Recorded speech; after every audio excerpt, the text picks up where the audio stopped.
வணக்கம். வானத்துல மிதக்கிற ஒரு பெரிய கோட்டையை யோசிச்சு பார்க்க முடியுதா? அப்படி ஒரு இடம்தான் இலங்கையில இருக்கிற சிகிரியா. வாங்க அதோட மர்மங்களை பத்தி இன்னைக்கு நாம தெரிஞ்சுக்கலாம். முதல்ல அதோட உயரத்தை பார்ப்போம். நாம நிக்கிற இடத்துல இருந்து கிட்டத்தட்ட 600 அடி உயரத்துக்கு வானத்தை தொடுற மாதிரி நிக்குது இந்த பாறை. சும்மா யோசிச்சு பாருங்க, எவ்ளோ பெரிய ஒரு மலைப்பாறை அது. ஆனா இது வெறும் பாறை மட்டும் இல்லைங்க. இலங்கையோட 8 யுனெஸ்கோ உலக பாரம்பரிய தளங்கள்ல இதுவும் ஒண்ணு. அதனால தான் நிறைய பேர் இத உலகின் 8வது அதிசயம்னு கூட சொல்றாங்க. அந்த அளவுக்கு இதுக்கு ஒரு முக்கியத்துவம் இருக்கு. சரி, வாங்க நம்ம பயணத்தை அதோட அடிவாரத்திலிருந்தே ஆரம்பிக்கலாம். இங்க தான் மனுஷனோட திறமையும் இயற்கையும் ஒன்னா சேர்ந்து ஒரு பெரிய அற்புதத்தையே நிகழ்த்தியிருக்கு. அது என்னன்னு பார்த்தா அங்க இருக்கிற தோட்டங்கள் தான். சிகிரியாவோட அடிவாரத்துல பாத்தீங்கன்னா 3 விதமான தோட்டங்கள் இருக்கு. ஒன்னு வாட்டர் கார்டன்ஸ்னு சொல்லப்படுற நீர் தோட்டங்கள், இன்னொன்னு டெரஸ்டு கார்டன்ஸ் அதாவது படித்தோட்டங்கள், மூணாவதா போல்டர் கார்டன்ஸ் அதாவது பாறை தோட்டங்கள். இது ஒவ்வொன்றுக்குமே ஒரு தனி அழகு, ஒரு தனி கதை இருக்கு. இந்த படித்தோட்டங்கள் இருக்கே, அது அந்த பாறையோட சரிவை பயன்படுத்தியே செங்கல் சுவரால ஒரு அரைவட்ட வடிவத்துல கட்டியிருக்காங்க. பார்க்கறதுக்கு ரொம்ப அழகா இருக்கிறது ஒரு பக்கம்னா, இன்னொரு பக்கம் அந்த காலத்திலேயே நிலத்தை எவ்வளோ திறமையா பயன்படுத்தியிருக்காங்க பாருங்க. இங்கதான் நம்மள ஆச்சரியப்படுத்துற ஒரு விஷயம் இருக்கு. அந்த காலத்திலேயே யோசிச்சு பாருங்க, ஒரு பயங்கரமான டெக்னாலஜியை யூஸ் பண்ணிருக்காங்க. அதாவது நிலத்துக்கு அடியில ஒரு சிக்கலான பைப்லைன் நெட்வொர்க் மாதிரி அமைச்சிருக்காங்க. இது மழை தண்ணியை சேமிச்சு கோட்டையோட எல்லா மூல முடுக்குக்கும் கரெக்டா கொண்டு போயிருக்கு. உண்மையிலேயே இது ஒரு மறைக்கப்பட்ட இன்ஜினியரிங் மார்வல் தான். இன்னும் ஆச்சரியமான விஷயம் என்ன தெரியுமா? பல 100 வருஷத்துக்கு முன்னாடி உருவாக்குன இந்த வாட்டர் சிஸ்டம் இன்னைக்கும் வேலை செய்யுது. அந்த காலத்து இன்ஜினியர்களோட திறமைக்கு இதை விட ஒரு பெரிய சாட்சி இருக்க முடியுமா? சரி, கீழே இருக்கிற தோட்டங்களை பார்த்தாச்சு. இப்போ வாங்க நம்ம பயணத்தோட அடுத்த கட்டத்துக்கு போலாம். அந்த வானத்தை முட்டுற மாதிரி இருக்கிற பாறை மேல ஏறி அதோட உச்சியில என்ன ரகசியம் இருக்குன்னு பாத்துரலாம். இப்போ நீங்க அந்த உச்சிக்கு போகணும்னா கிட்டத்தட்ட 1200 படி ஏறணும். கொஞ்சம் கஷ்டம்தான்.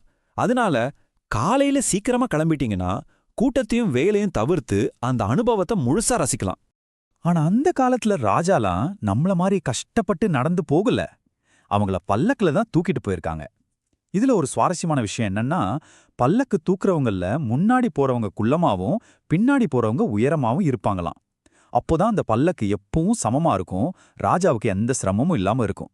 அடேங்கப்பா, என்ன ஒரு ராஜ மரியாதை பாருங்க. சரி, சிகிரியான்னு சொல்றோமே, அதுக்கு என்ன அர்த்தம் தெரியுமா? அதுக்கு சிங்கப்பாறைன்னு அர்த்தம். சிங்கம்னாலே ஒரு பவர், ஒரு கெத்து இல்லையா? ஆனா எதுக்கு இந்த பேர் வந்துச்சு? அதுக்கான காரணம் இப்போ நீங்க பார்க்க போறதுல தான் இருக்கு. அந்த கோட்டை படிக்கட்டுக்கு போற வழியில பாறையிலே செதுக்கப்பட்ட 2 பெரிய சிங்கத்தோட பாதம் இருக்கு.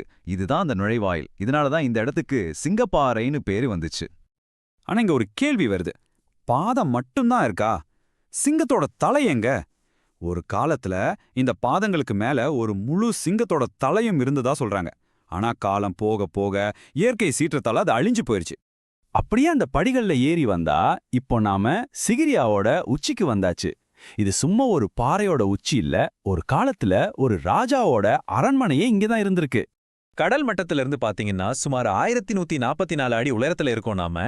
இங்க இருந்து சுத்தி முத்தி பார்க்கும்போது அந்த பச்சை பசேல்னு இருக்கிற நிலப்பரப்பு, ஆடடா, நாம ஏதோ அந்த உலகத்தோட உச்சிக்கு வந்துட்ட மாதிரி ஒரு ஃபீல் கொடுக்கும்.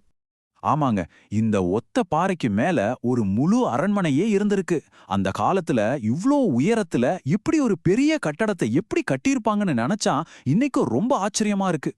சரி, நாம இப்போ இந்த இடத்தோட கடைசி பகுதிக்கு வந்துட்டோம். வாங்க இந்த அற்புதமான இடத்தோட வரலாற்றையும் அது நம்ம மனசுல விட்டுட்டு போற ஒரு தீர்க்கப்படாத மர்மத்தையும் பத்தி பார்க்கலாம். சுருக்கமா சொல்லணும்னா, சிகிரியா முதல்ல ஒரு பௌத்த மடாலயமா இருந்துச்சு. ரொம்ப அமைதியான இடம்.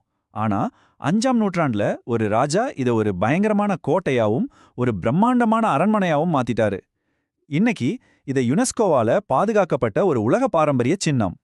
நம்ம முதல்ல பார்த்தோம் இல்லையா, அந்த தண்ணி கொண்டு போற சிஸ்டம்லாம், அந்த மாதிரி டெக்னாலஜி எல்லாமே அந்த காலத்துக்கு ரொம்ப ரொம்ப அட்வான்ஸ்டுன்னு ஆராய்ச்சியாளர்கள் சொல்றாங்க. இதுதான் சிகிரியாவோட தீராத மர்மமாவே இருக்கு. இது நம்ம மனசுல ஒரே ஒரு பெரிய கேள்வியை எழுப்புது. அந்த காலத்துல வாழ்ந்தவங்களுக்கு இவ்வளவு அறிவும் டெக்னாலஜியும் எங்கிருந்து கிடைச்சது? இந்த கேள்விக்கான பதில், ஒருவேளை அந்த சிகிரியா பாறைகளுக்குள்ளேயே காலத்தால புதைஞ்சு போயிருக்கலாம்.